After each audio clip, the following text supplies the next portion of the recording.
పాయకరావుపేట నియోజకవర్గంలో దీపావళి పండుగ వేడుకలు ప్రజలు ఘనంగా నిర్వహించుకున్నారు.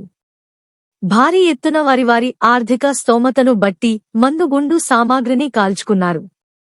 బాణసంచా వ్యాపారులకు ప్రతి ఏడాదిలాగానే ఈ ఏడాది కూడా కనక వర్షం కురిసింది.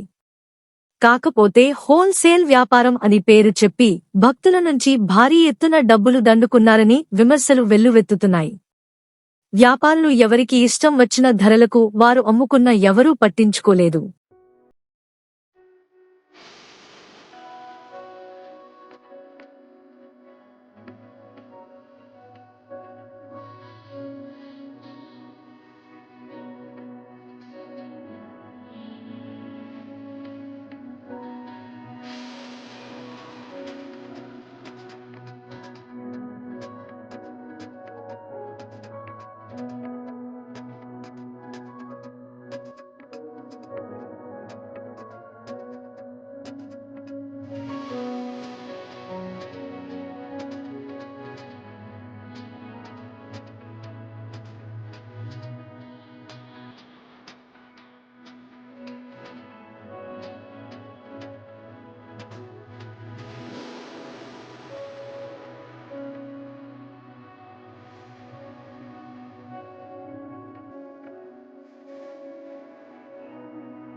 అయితే వెళ్తలేదు అదిగో